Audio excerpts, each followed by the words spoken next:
Welcome to the first module of Business Confidence. Now, in this module, Becoming the Entrepreneur, we're really going to focus on the essential mindset shifts and steps that you need to take to become an entrepreneur. Now, I know you want to get straight into starting your business, getting that logo done, the website, whatever you want to do. I know you want to jump right in, and we're going to get there, I promise you. But these steps are critical before you take the next step. Now, this lesson is all about managing your time and your life, because I promised you in the very beginning that I would show you how to implement and grow and build your business whilst managing your personal life at the same time. Now, I know that if you're listening to this, you're probably a go-getter and you cannot wait to start things, and you put so much on your to-do list because you want to get going, right? It's exciting. But one of the biggest mistakes that entrepreneurs make, especially early entrepreneurs, is that we tend to overestimate what we can get done in a certain amount of time. And we put too much on our to-do list and we feel overwhelmed and stretched far too thin, and then we don't achieve what we want, we don't see the results, and we give up. And then we tell ourselves a big fat lie about why we're a failure. I don't want that for you.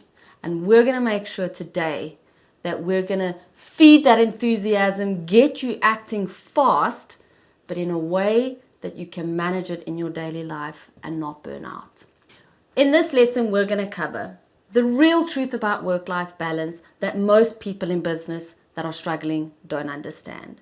Then we're going to look at why doing less is actually going to give you extraordinary results.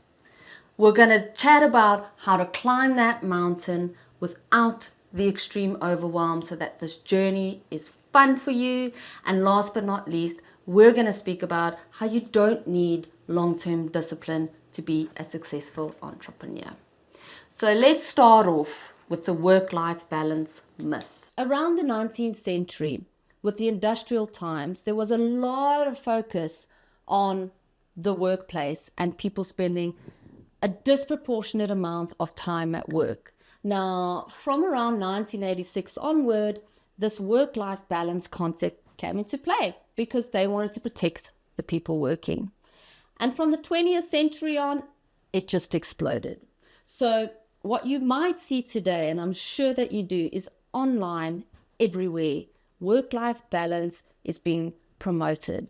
It's on podcasts, YouTube videos. Successful people are filming themselves, having this balance, going for coffee, going on a yacht, whatever that is. And what's happened is we have been set up to achieve a next to impossible task, okay? And we feel like we're lacking, right? Like, why are we running like a hamster on a wheel? And these people are making 10 times more money. They're 10 times more successful, and they've got balance, right?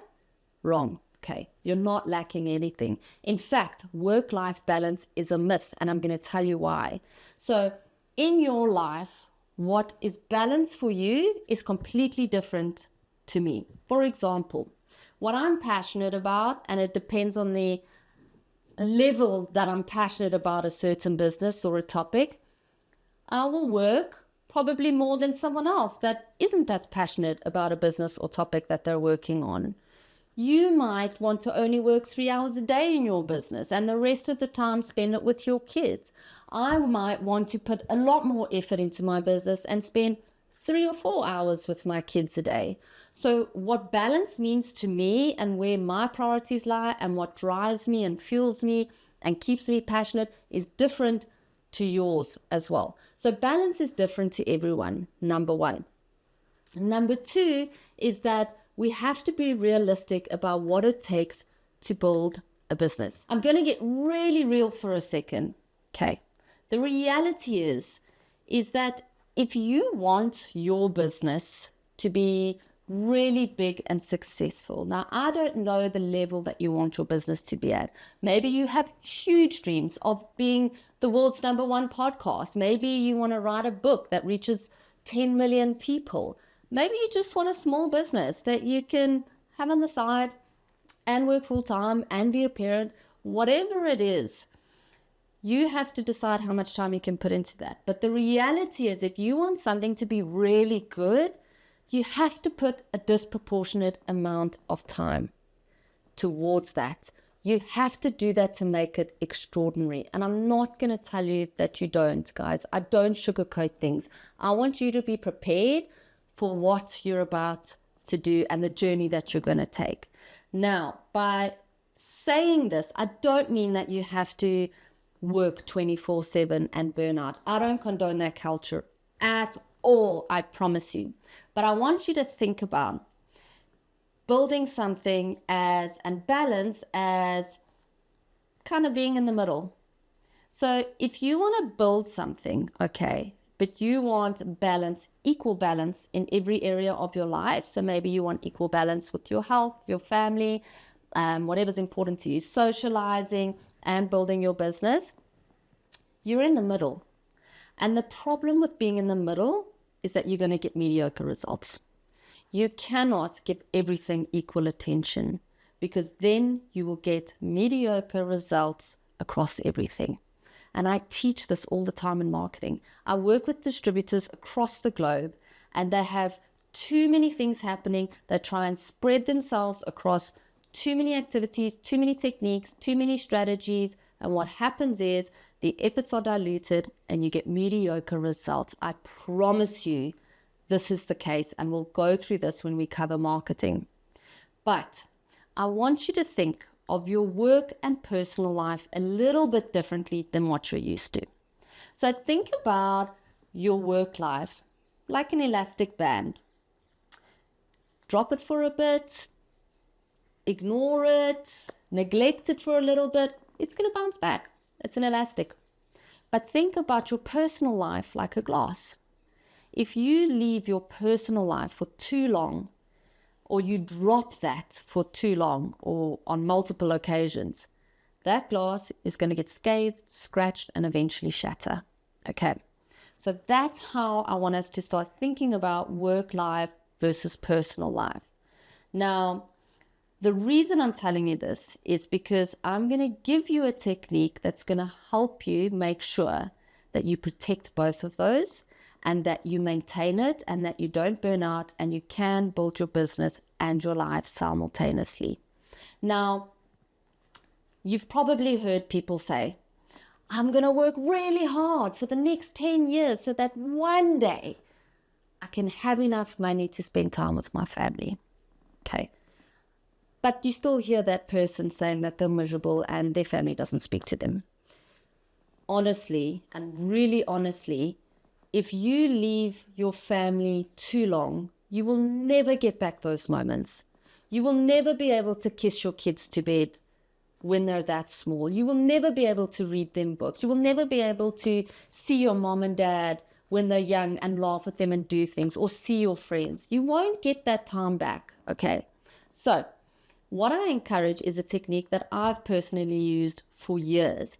And it's really helped me, because the reality is at the top of my value chain is family and health.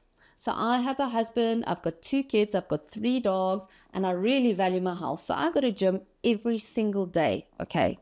Now, the question is, how do I make sure that that glass is not dropped? How do I make sure that that glass is not scathed and eventually shatters, okay? And I've done that through a technique called counterbalancing. So counterbalancing basically means that you want to give your business an extraordinary amount of time. Now, if you are working full-time, it's okay. You will start off with small bite sizes every day, and you can do it whilst you have your full-time job. So by all means, I'm not saying drop everything, work 24/7 and give your business a disproportionate amount of time. All I mean is you are going to give your business more time, which means something else is going to give. But you can counterbalance that. So the key is to make sure that you don't let your personal life drop, because the time spent neglecting that area is too long and far between. Okay, so you want to make sure that even though if you're working long hours in the week or in the day, or maybe you're waking up really early, that you have quality time planned with your family and for your health. Quality time is the key word. Okay, so I'll give you an example of my life and how I like to counterbalance. So I wake up at 4:15 every morning. It's not for everyone, but I'm a morning person. I wake up at 4:15 and I start working really early. Okay, I'm working before my kids have even woken up. I kiss them goodbye, they go to school, and then I go to work and I really focus on getting done what I need to. At around 3:30, and I've booked this in my calendar, I go to gym. I go for an hour, I make sure that I hit my fitness goals, and then after that I go home, and the next 3 hours is just time for my kids. Okay, so I physically plan time to make sure that I connect with my family and I connect with what fuels me and what keeps me at an optimal state of mind. Okay, you have to make sure that you do what's necessary so that your mind is optimized and you can make really strategic, clear, sound business decisions. I promise you, I've been there when I've let my personal life drop and that glass becomes scathed and I've left it for too long and I can't understand why I become clouded. Why my mind just cannot focus on things, I don't make good decisions and I'm in a terrible space. And what happened then? My results went down. My business wasn't performing. So making sure that you have time to counterbalance and spend time with your family or on your health or whatever you need is not just a nice to have. It's a strategic move. And that's what I want to encourage. So I'll give you another example. Every Thursday night, I without fail go on date night. Because I know that if I'm not connected to my husband and we don't have that relationship and that connection, my mind is not optimized for driving the business. I can't focus the next day. Okay, so counterbalancing is an act and you can determine how much time you need in each or what fuels you the most and what your family needs. And you can plan that time, quality time, to make sure that you don't drop any of them for too long. Now, the key in all of this is the quality of that time that you spend. So when I have that time in my calendar, that time with my kids, I turn off my phone, I don't answer texts, I don't answer emails, I don't care who it is. I am switched off and I make sure that I'm intentional with the time that I have. Okay, because there's no point in scheduling time to counterbalance if you're not going to be present in that time.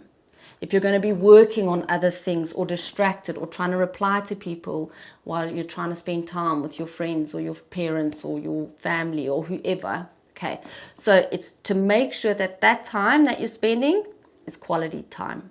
Okay, now I know you are probably saying, Jen, how on earth can I fit anything more into my calendar? Like another goal? Are you joking? And I actually get that question all the time.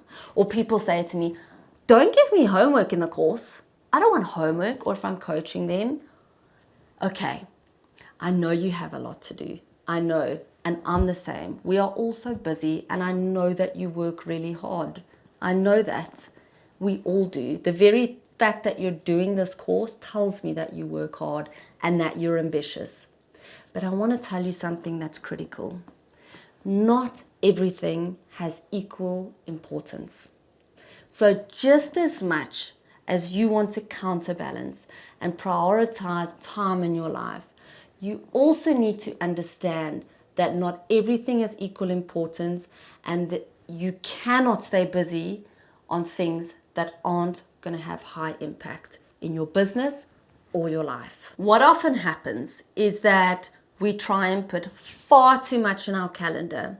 And like I said earlier, we don't get to all of it. We overestimate how much we can do in the first year. In fact, most entrepreneurs overestimate how much they can do in the first year and underestimate how much they can achieve in 3. So we want to take you from doing what you should do or can do to what you must do, and learn that mindset shift that most successful entrepreneurs have, where they know their time spent on something, 80% of their time on that thing is on something that is going to drive results, what's going to drive that business. And they remove, they take away, they subtract anything else that doesn't fall part of that. So remember, we want to set you up to win, okay? We don't want to set ourselves up to fail.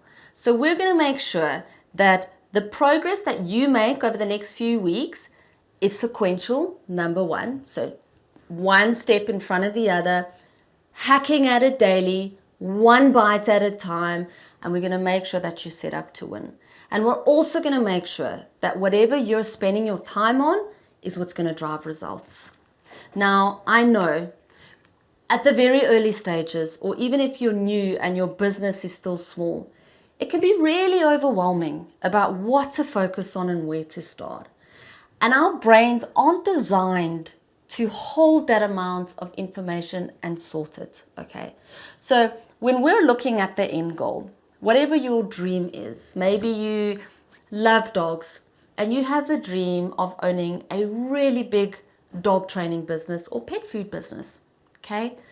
Now, in your mind, that dream is so big that you cannot comprehend how you're going to go from A to B, how you're going to climb that big mountain, okay? And it's a daunting task.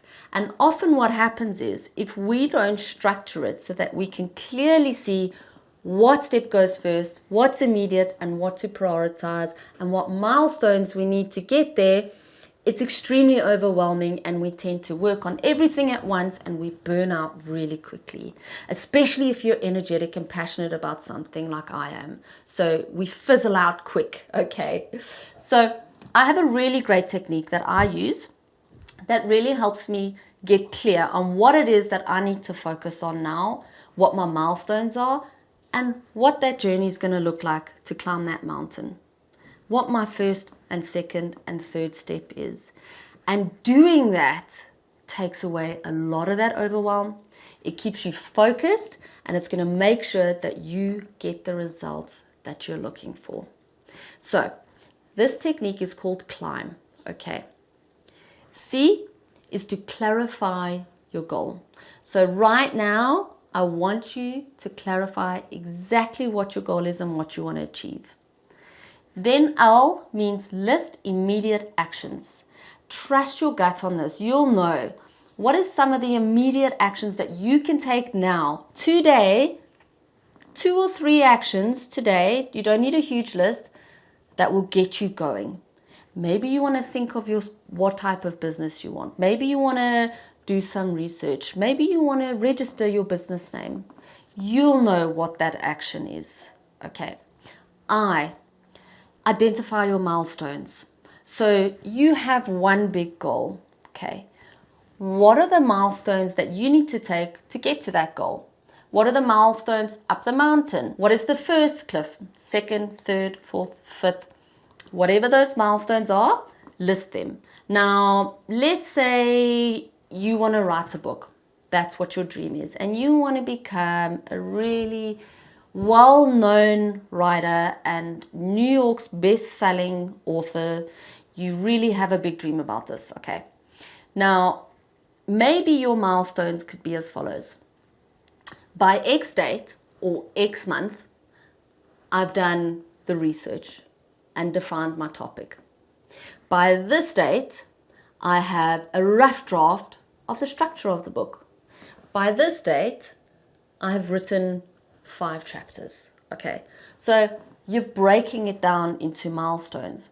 Same as a business.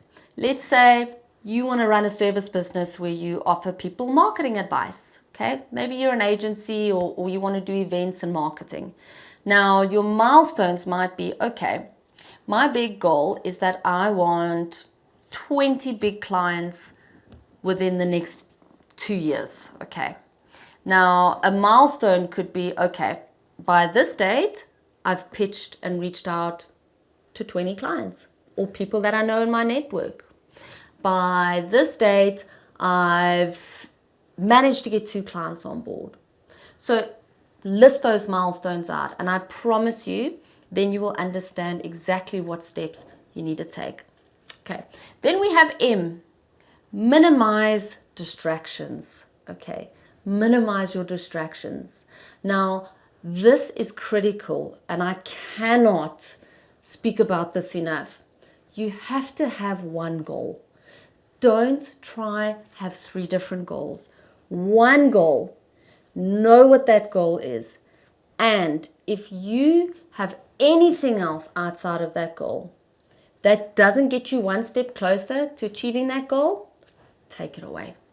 Whether it's in your personal life or at work and in your business. Maybe you're spending a lot of time on Canva, creating templates. That's not going to drive your sales, and you're trying to sell an online course. Or maybe at home, you're spending a lot of time watching Netflix series, and that's not helping you get any closer to your business. Maybe you're on call all the time and you feel the need to answer every email or text that comes to you. That's not getting you any step closer to your business. So remove any distractions that don't fall part of that. If you've got 2 business ideas or 2 different businesses running, take one away. Take one away, choose one, and focus on that. The last letter is obviously B, which is build momentum. Bite-sized actions daily that get you that much closer to achieving that goal. If you can be disciplined enough to do daily action that is consistent, I promise you that momentum will start, and then it has a snowball effect. Okay, I want to preempt though that sometimes it takes time to get momentum. So often, because we're ambitious and so creative, we come up with these businesses and we launch. And a month goes by and we haven't made a sale. Or maybe we've made $2,000, but we've spent $4,000. Okay, so we give up. We're like, we're not cut out for this. This is ridiculous. It's failing. Okay. We often think that results will show really soon and it's off the bat. And that is possible. I've had a business where my first 3 clients were huge, that it was like that off the bat. But not every business is like that. I've had a skincare business that took months to really get some momentum. Okay. So it takes time, and I don't want you to give up too soon and think that it's failed. So if you're feeling a little bit overwhelmed at the moment, think about the technique CLIMB. Okay. Clarify your goal. Okay. List immediate actions, 2 or 3 that you can do today. Identify your milestones, minimize your distractions, and build momentum. Remember, you want to think big. Think big, but start small. Small, consistent daily actions give the biggest momentum. Okay, now, after you've climbed and done that exercise, I want you to think about calendar blocking. Now, this is something that I really just wanted to add in because it's so simple, but it really has had a huge impact on the results with the people that I've worked with and also in my life. So calendar blocking is really just a matter of using your calendar to plan not only your business and your working hours and your meetings, but also your personal life. So I physically put in my calendar time for meditation every morning, 30 minutes. Time for working hours, obviously. Time with my kids. My date night is in my calendar. On the weekend, gym, work hours, family time, everything is planned in my calendar. Because the reality is, if it ain't in your calendar, it's not happening. Put it in your calendar. And I promise you, if you start to add in your calendar time with your family, time where you're going to counterbalance as well as your work time, time every day to do this course and start working on your business, you will be so much more productive. The last topic that I wanted to discuss and really debunk a myth is that it takes 21 days to build a habit. Part of that myth is also that a lot of us believe that we have to have a lot of discipline long term to be successful in business. Okay. Now, both of those are absolute bollocks, if I'm very honest. So the reality is that recent studies show to create a lasting habit, firstly, takes 66 days on average. Okay, not for everyone. On average, it takes 66 days. But you also don't need to have long-lasting discipline as a person to be successful in business. Now, the reason why I say that is because when you start to do something often enough, it becomes routine. As routine as brushing your teeth, bathing, showering, eating, it becomes a routine, and it's no longer something that you have to be disciplined towards doing. Okay, so we want to start instilling those habits. So I know that it's very easy to say that you need to do this every day. You need to add half an hour into your calendar. You need to spend time doing this for 30 minutes with your family. It's very easy to see what steps are necessary for you to start building your business. But it's another thing entirely to actually have to instill a new habit. Why? Because it's unfamiliar. You've been doing the same thing for years. You have a lifetime of habits and behaviors that we need to now change. We need to change your system for living. We need to rewire your brain to start taking on new habits, okay? And there's a few ways that you can do this. And the one way that I believe is really impactful, and I use this all the time, is to just break the habit of not doing that thing. And learn and know that you are going to have to do things when you don't feel like it. So let's say you decide that every night at 8 o'clock, you're going to work for an hour on your business. Okay. 8 o'clock comes, you've had a long day at work and you're exhausted and you probably have nothing left to give, right? I know that feeling. And 8 o'clock comes and you think, well, I'm actually exhausted. I need a break, right? I'll do it tomorrow. Oh, you know what? I can't because I need to actually pack lunches. Or, you know what? My husband or wife, I haven't seen them all day. They need time with me. Okay. And then we talk ourselves out of it. Now, what's happening really is that we're avoiding what we need to do. Number one, because it's unfamiliar. We're not used to it. It's uncomfortable to have to change something that you're used to or behavior that you're in the habit of. And number two, we don't feel like doing it. We're tired. Like, who wants to do that? I'm exhausted. Okay. So we have to get into the habit of starting to do things that we don't feel like. And to start a new habit, which is to become a routine, is going to take 66 days.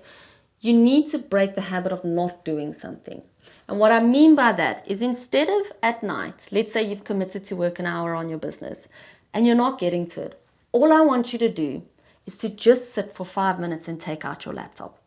That's it. Research one thing for 2 minutes and you're done. The next night, do the same. The next night, do the same. Until you get to the point where you're slowly getting into the habit of doing that and breaking the habit of not doing it. Okay. Another thing that you can do, which I use, is to change your physical surroundings. So let's say you end up watching Netflix every night. I'm not a night person. Personally, I don't work a lot of nights. Sometimes I do before launches, but other than that, I prefer to work very early. That's why I wake up early in the morning. But let's say, for instance, you want to work at night and you find yourself scrolling on your phone and you actually don't end up working, or you answer emails and you don't end up working, or you end up watching Netflix. Change your physical environment. So put a sticky note on your phone, turn it on silent first, then put a sticky note that says, until my one thing is done, everything else is a distraction. That's what I do. Maybe you're getting up every 2 minutes to go and eat a snack, but actually you just don't feel like sitting, but you're hungry. I would put a sticky note on my fridge. You don't need food. Go and eat. Go and work. Okay, so change your physical surroundings. It's like if you want to stop smoking and you find when you get home, your initial habit is to go onto your balcony and have a cigarette. Put a couch in front of your sliding door. Make it hard for yourself. If you really are struggling to get that discipline and that new habit into place. And remember, it takes 66 days to instill a new habit on average. That brings us to the end of managing your time and your life. Well done. I am so proud of you. That was a lot. And I know that you are going to do what's necessary to get going on your business. In the next few lessons, we're going to dive straight in. And I promise you, I'm going to get you to set up that business really fast. The aim of the game is to get you going. I want you to get selling within maximum 3 to 6 months, even sooner. So we covered a lot today. We looked at the real truth behind work-life balance, why doing less is actually going to give you extraordinary results, using the climb technique so that you can be very clear about what are the milestones you need to achieve, what do you need to remove, what is your goal, and how you're going to climb that mountain. And then last but not least, how to instill a new habit. It's not as easy as everyone makes, but it's definitely possible if you try the techniques that I've given you. So now we go on to our growth work for the day. So the first thing I want you to do, and you can download your growth sheet in the documents, just download your growth sheet, work on that, or do it on a piece of paper. Okay, so first is first, I want you to do the climb exercise. Make sure you've done it today. You've listed your milestones, what your steps are, what your immediate action steps are, which I want you to do today. Lose your distractions and then start building momentum from the get-go. Number 2, I want you to calendar block today. First thing is to put time in your calendar every day to work on this course and do what you need to for your business. Small, bite-sized moments where you can start building this and going straight into action. Okay, we want you to get into action. I don't want you to procrastinate. The second part I want you to look at is those moments in your personal life where you can counterbalance. So add time for your family, time for your kids, time for your parents, time for your friends, time for your health, meditation, or that run, or making that smoothie. Whatever you need to do to counterbalance, put that in your calendar. So you're going to be planning your personal life and your business life. Then number 3 is to write down one discipline that you're going to start doing today. One discipline, one act that you're going to start today. Maybe that's spending 30 minutes a day working on your business. Maybe it's to stop watching Netflix every night and start researching or speaking to people that you could possibly network to. Whatever it is, maybe you even want to wake up at 30 minutes earlier so that you can have time to work on this. Whatever that discipline is, write it down and start it today. I cannot wait to see you in the next lesson. Keep going. The next lesson is amazing.